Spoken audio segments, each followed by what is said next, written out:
After nearly 15 years and thousands of hours of planning and construction, the gateway to and from Hilton Head Island officially has a new look. The complex flyover bridge connecting Bluffton Parkway and Highway 278, accessible July 2016, could be classified as one of Beaufort County's most anticipated transportation improvements. The two goals in mind for everyone involved: safety and ease of access. It's been a long time coming.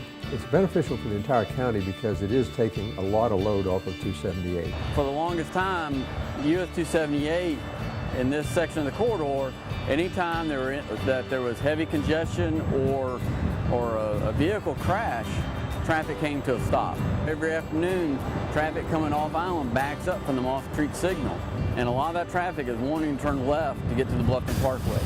That congestion will all now be able to use Bluffton Parkway. It's always exciting to see a big project finished. The traveling public sees construction on the roadway, the orange cone zones that everybody calls them. They see that for a couple of years, maybe 3 years. But really, there's just been maybe a decade or more of planning and studies and trying to line up funding. Funding that could not have happened without Beaufort County taxpayers. A sales tax referendum was approved in 2006, setting aside $15 million for the project, which was later matched by the state and federal governments.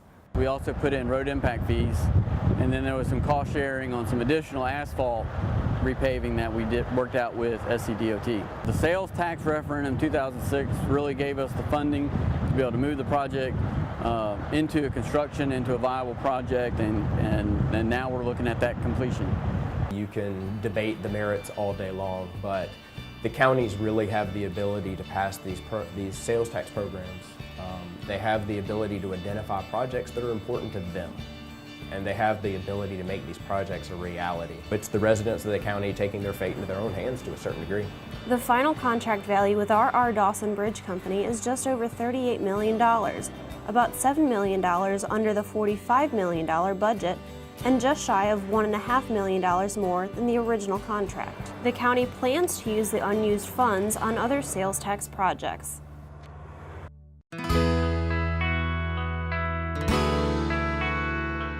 The project is a unique one as a whole, the first reason being the structure itself. The first thing that would come to mind, or someone would see, is the shape of the bridge.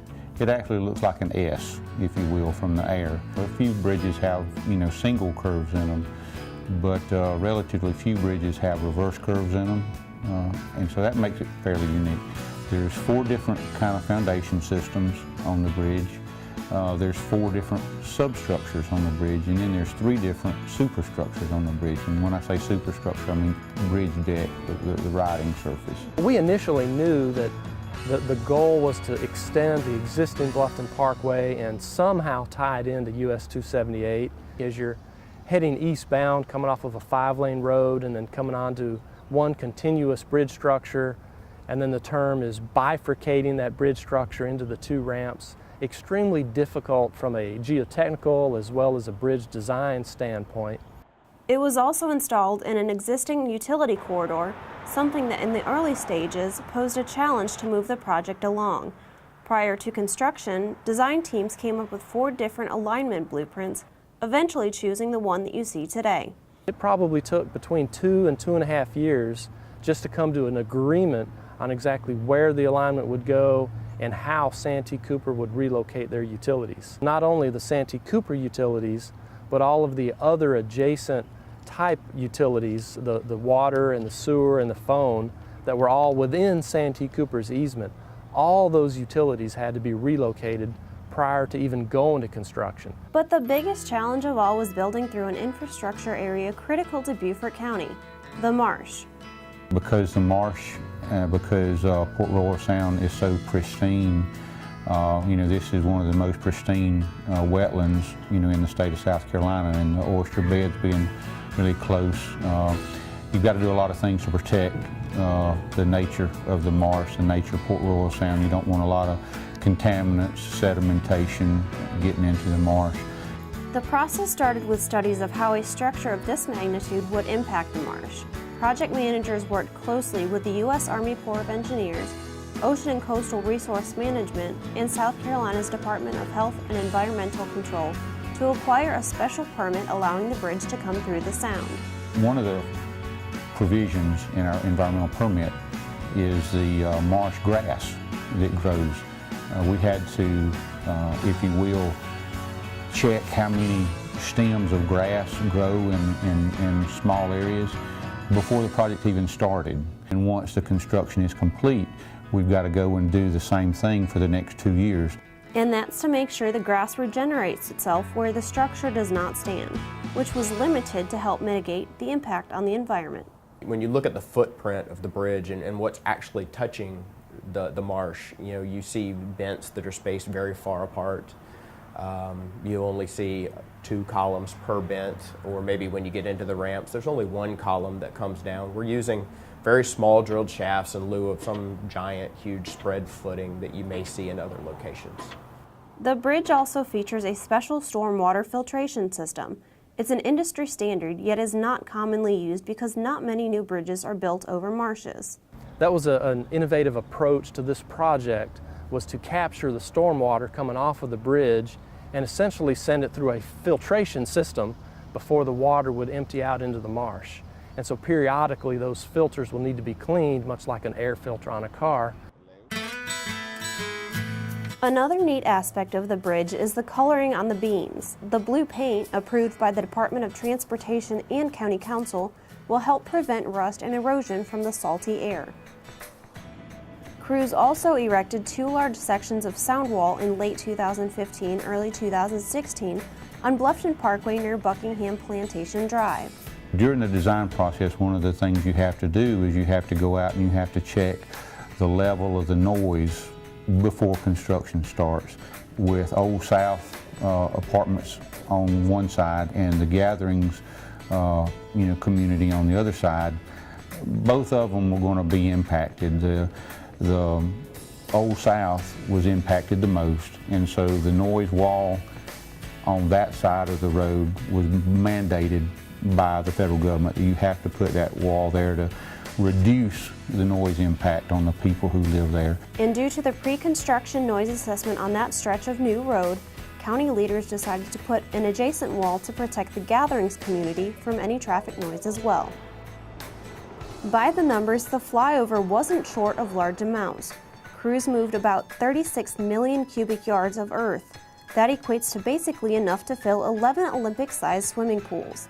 They've also poured almost 11,000 cubic yards of concrete, equivalent to 22 million gallons of water, which could fill almost 3 Olympic-sized pools. For the bridge structure, about 6 million pounds of structural steel are installed over Highway 278, and more than 15,000 linear feet, or roughly 3 miles, of concrete beams hold the bridge up. When all is said and done, eyes still need to be kept on this new structure. Crews will perform what they call tactile inspections at a minimum of once every 2 years. You're looking for common problems first and foremost, issues with joints and bearings, making sure that you're not seeing any distress that's occurring in the concrete or the steel. It is exposed to a saltwater, salt air environment, and so these things will eventually happen over time. Traffic flow will also be constantly monitored through the new roadway, where 20% of traffic from 278 is expected to shift to Bluffton Parkway before merging back into 278. We're coordinating some of that merge with operation of the traffic signals. And so what we intend to do is time the signal. We got a new signal at Buckingham Plantation Drive and Bluffton Parkway, and we're coordinating that time with the Moss Creek signal. So for the eastbound traffic, we will release traffic off Bluffton Parkway just beyond after traffic gets stopped on 278. So they'll be able to merge right in and won't be as difficult to merge. County leaders say Bluffton Parkway 5A helps set Beaufort County up for future road improvement projects. That includes the idea to expand Bluffton Parkway from where it stops at SC 170 all the way to Interstate 95, as well as repair and replacement of both bridges onto Hilton Head Island. We're moving forward as fast as we can, but we always have to keep an eye on the future. Then the future, of course, is the bridges. Well, this ties into our long-term plans of getting 6 lanes on and off of Hilton Head Island. So this is just one more step in that, and one more piece in that puzzle. Coming up in November, we've got a sales tax referendum, which includes 3 more projects involving US 278. One of them is going to be improving the access on and off of Pinckney Island. The other is going to be improving access and widening on Jenkins Island. And then the third project is widening 278 from Jenkins Island to Squire Pope Road. And with the completion of this project comes joy and strengthened relationships from all parties involved. This project even further reinforced the relationship with Beaufort County officials. The folks here really take their job serious, and they're really concerned about doing good for the people who live in Beaufort County. It's very rewarding at times, it's very challenging at times. The county's doing a lot of major infrastructure projects, and they have been for a lot of years now. They are doing projects and delivering things to make just transportation better in their county, and we're very appreciative for it, and we love what they're doing down there. It's a signature project for a number of individuals and agencies, both the county. This is going to be a great project for the DOT, although it'll be a Beaufort County project. It'll benefit the DOT. Personally, I take a great amount of satisfaction of seeing a project that we submitted on about 10 years ago to finally come to fruition and be completed. But we're excited. I'm excited, and I think folks are going to see that it's going to make it a lot easier to get on and off the island from certain areas, and I think they'll appreciate the benefit of it. So. It's a relief to finally, get a load off the shoulders on this one and get it finally done. As I said, after 15 years work on it, glad to see it finally built out. For the County Channel, I'm Stephanie French.